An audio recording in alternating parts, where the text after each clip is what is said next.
साल 1968 शोएशा पब्लिकेशन अपनी एक मैगज़ीन लॉन्च करती है जिसका नाम होता है दी। और ये जो मैगज़ीन होती है ये बहुत ही ज़्यादा खास मैगज़ीन है और आगे चल के ये मैगज़ीन बनने वाली है दी वीकली शोनिन जंप। और ये मैगज़ीन आगे चल के बहुत ही ज़्यादा पॉपुलर और बहुत ही ज़्यादा लेजेंडरी एनिमीज़ को पब्लिश करने वाली है, जैसे कि Dragon Ball, One Piece, Bleach, Naruto, Haikyuu और तो और हंटर हंटर जैसे कमाल के एनिमीज़ को इसी पब्लिकेशन ने लॉन्च किया है।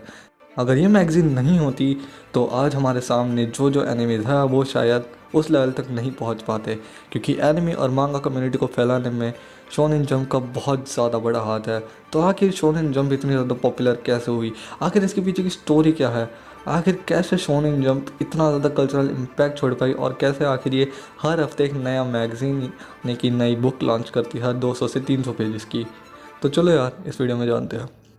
नमस्कार मित्रों, मेरा नाम है ऑरेंज और चलो वीडियो को शुरू करते हैं। तो जैसे ही ये मैगज़ीन पब्लिक हुई वैसे ही इसमें कई सारे अलग अलग प्रकार की मांगा साइड हुई, पर 1968 से 1980 तक इसमें कुछ ज़्यादा खास बदलाव नहीं और ना तो कुछ खास मांगाज आई जो कि बहुत ज़्यादा पॉपुलर हुए। इनमें से कुछ पॉपुलर थे जैसे कि काजुकी और डोबरमैन, लेकिन फिर भी इतने ज़्यादा पॉपुलर नहीं थे कि बहुत ज़्यादा फ़र्क पड़े लोगों को, ये ठीक ठाक पॉपुलर थे। पर शोनेन जंप का जो गोल्डन पीरियड है वो स्टार्ट होता है 1980s में, जब ड्रैगन बॉल लॉन्च होती है।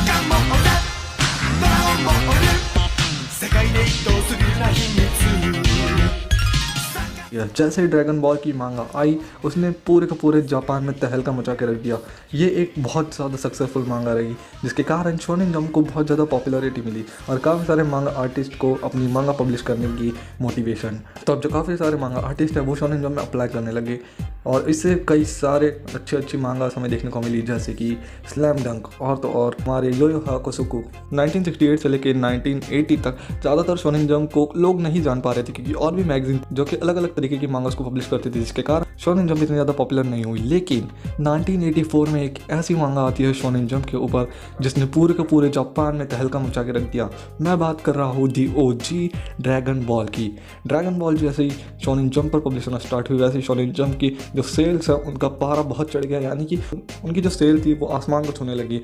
और तो और इसी के साथ 1987 में जो बिजार एडवेंचर भी आ गई जो कि बहुत ज़्यादा कमाल का एनिमे है और इसके कारण भी जो शोनेन जंप है वो बहुत ज़्यादा आगे बढ़ा और धीरे धीरे शोनेन जंप ने पॉपुलैरिटी गेन करना शुरू कर दिया। और 1994 के अंदर रुरोuni केंशिन जैसी पॉपुलर मांगास और तो और यो यो हाकुसुकु जैसी पॉपुलर मांगा। यो यो हाकुसुकु जिन लोग को नहीं पता, ये एक मांगा है पॉपुलर ओल्डन और बहुत ज़्यादा पॉपुलर है और इसे भी हंटर हंटर के राइटर ने ही लिखा है, तोगाशी ने इसको लिखा है। ऐसे मांगास आने के बाद शोनेन जंप अच्छी खासी पॉपुलर तो थी जापान के अंदर, समझ रहा हूँ, जापान के अंदर। ड्रैगन बॉल बाहर के देशों में देखी जाती थी पर उतनी शोनेन जंप है वो जापान के अंदर पॉपुलर थी, पर अब उन्हें वर्ल्ड लेवल पर जाना के लिए 3 एनिमे उन्होंने पब्लिश करना स्टार्ट किए, वन पीस, नारुतो और ब्लीच। और इन तीनों एनिमे के आते ही शोनेन जंप इस दुनिया की सबसे ज़्यादा पॉपुलर, सबसे ज़्यादा सक्सेसफुल मांगा पब्लिशिंग मैगजीन बन चुकी थी। उसके बाद जो शोनेन जंप है उसकी सेल्स हमेशा बढ़ती ही गई, कभी वो डाउन हुई ही नहीं, पर हमेशा सफलता मिली ये तो ज़रूरी नहीं। और एक समय ऐसा आया जब शोनेन जंप बिल्कुल भी अच्छे से नहीं चल रही थी, क्योंकि जो डिजिटल मार्केट है वो बहुत ज़्यादा आगे चला गया था और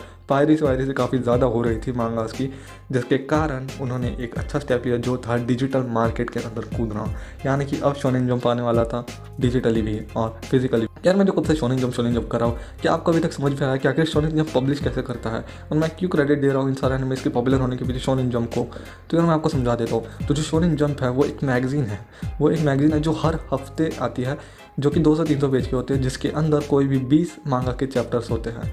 कोई भी से मेरा मतलब जो मांगा शोनेन जंप के पास आई होती है और शोनेन जंप को लगती है कि ये मांगा कुछ खतरनाक कर सकती है, यानी कि पॉपुलर हो सकती है, तो उसे अपनी मैगजीन के अंदर ऐड करते हैं। जिसमें आजकल यानी कि जब से वन पीस आया है, पॉपुलर हुआ है, तब से वन पीस हमेशा नंबर 1 पर होता है, पर ऐसी और 20 या फिर 30 मांगा चैप्टर्स होते हैं और हर हफ्ते एक नया मांगा चैप्टर आता है उन एनिमीज में, जिसके कारण एक मैगजीन के अंदर लोगों को 20 या फिर 30 एनिमीज को फॉलो करने का मौका मिलता है। और इसकी जो प्राइस है वो काफ़ी ज़्यादा कम है। इसकी जो प्राइस है वो करीब $1 भी नहीं है, मतलब $1 से बहुत आसपास, $1 के आसपास ऊपर नीचे होती रहती है, जो कि काफ़ी ज़्यादा कम है 200 से 300 पेजेस वाली बुक के लिए, जिसके अंदर हमें 20 मांगा चैप्टर्स देखने को मिल रहे हैं अलग अलग एनिमेज के, वो भी हर हफ्ते। पर इनके प्राइस इतने कम कैसे है? आप इनके पेजेस की क्वालिटी देख लो कि इनके प्राइस इतने कम क्यों। जैसे ही ये सीरीज चल रही थी, ये सीरीज तो चल रही थी, उसके साथ साथ आई डेथ नोट, उसके साथ साथ आई फुल मेटल अल्केमिस्ट, उसके साथ साथ आई माय हीरो अकेडमिया, साथ साथ आई ब्लैक क्लोवर, ऐसा मांगा आते। और आपको लग रहा है कि ये मैं ऐसे बड़ा चढ़ा के बोल रहा हूँ, तो मैं आपको बता दूँ कि यहाँ पर मैं देख रहा हूँ जहाँ पर लिखा हुआ है कि एवरेज वीकली सर्कुलेशन जो इनवल सेल होती है फिजिकल कॉपी की वो होती है 50 से 100 मिलियन कॉपीज़, पर जो इनके डिजिटल सेल्स है वो बहुत ज़्यादा है। बहुत ज़्यादा से मेरा मतलब है 1 से लेके 2 बिलियन येन तक ये सिर्फ डिजिटली कमा लेता है, तुम समझ रहे हो। और फिर भी लोग इनकी पायरेसी करते हैं इनकी मांगा। शोनेन जंप एक ऐसा नाम है जिसे हिस्ट्री में सब लोग याद रखेंगे। इसके अंदर इतने ज़बरदस्त आने में आ चुके हैं और मैं चाहता हूँ कि इंडिया में भी कोई ऐसी मैगजीन आए जो कि इंडिया के आर्टिस्ट को थोड़ा बढ़ावा दे और उनको भी एक प्लेटफॉर्म दे जहाँ पे वो अपनी स्किल्स को रख सके।